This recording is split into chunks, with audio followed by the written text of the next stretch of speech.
Le Seigneur soit avec vous.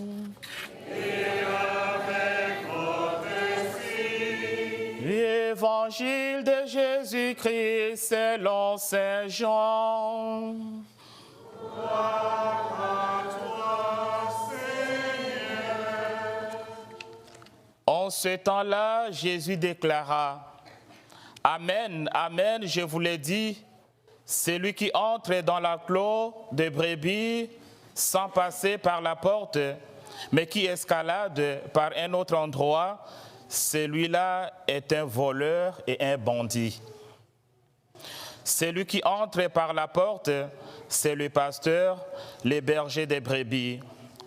Le portier lui ouvre et les brebis écoutent sa voix.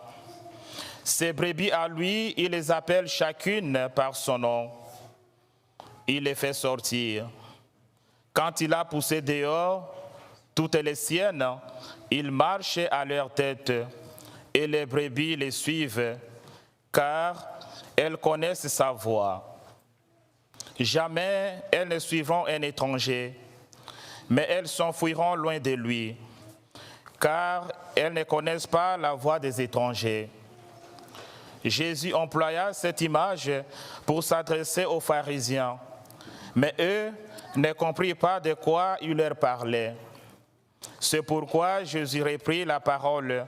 Amen, Amen, je vous l'ai dit, moi je suis la porte des brebis. Tous ceux qui sont venus avant moi sont des voleurs et des bandits. Mais les brebis ne les ont pas écoutés.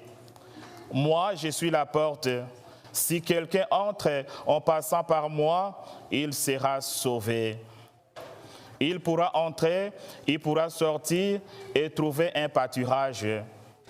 Le voleur ne vient que pour voler, égorger, faire périr. Moi, je suis venu pour que les brebis aient la vie en abondance. Acclamons la parole de Dieu.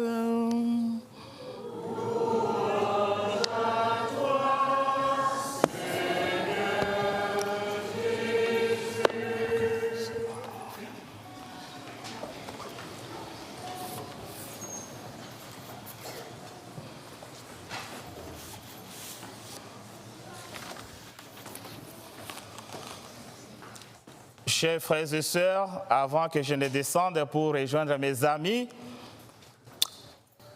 aujourd'hui, l'Église célèbre le 4e dimanche de Pâques et ce dimanche est traditionnellement appelé le dimanche des bons bergers.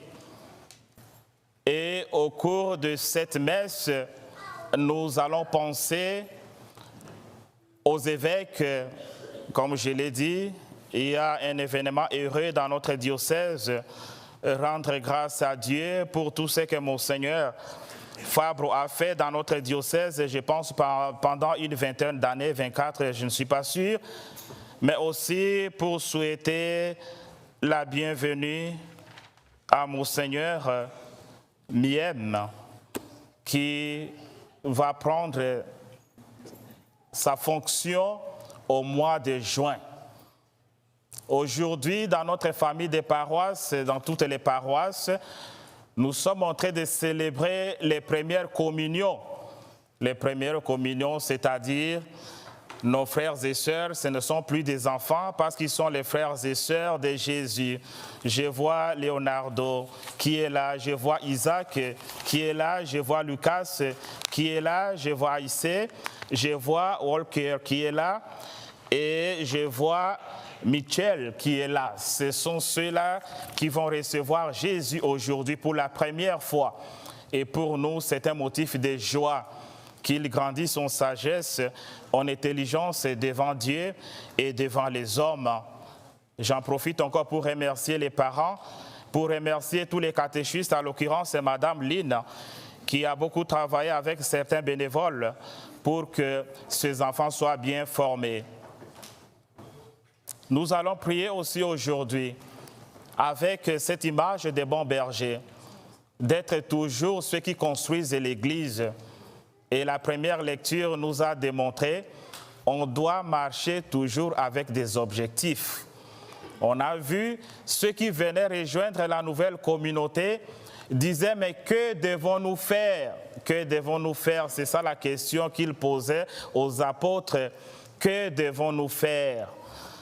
Et aux apôtres de répondre, vous devez vous convertir, vous devez recevoir les baptêmes. Vous devez vous convertir et vous devez recevoir les baptêmes. Chers frères et sœurs, une vie sans objectif, c'est une vie nulle de sens. Aujourd'hui, nous sommes en famille pour célébrer cette solennité. Mais quels sont nos objectifs au niveau des familles? D'abord, pour nous, les parents qui accompagnent ces enfants, nous devons les aider. Nous devons leur assurer une bonne éducation. Nous devons les conduire tout le temps vers Jésus. Je vais leur parler de Carlos, qui est aussi un jeune comme eux, qui est canonisé. Et on leur a donné des médaillons de Carlos en signe de leur première communion. Nous devons avoir des objectifs clairs.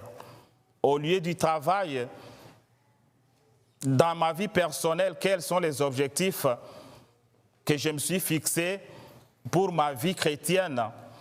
Avoir toujours des objectifs. Et ces objectifs, des fois, peuvent se heurter à certaines réalités. Et ça, nous tombons dans la deuxième lecture. Si vous faites le bien et que ce bien se heurte à la réalité du monde, ne vous fatiguez pas, continuez à faire le bien, parce que c'est une grâce aux yeux de Dieu. Et ça, c'est la deuxième lecture qui nous dit. Saint Pierre nous exhorte. Il y a des gens qui ont une vision à court terme, c'est-à-dire juste au nez.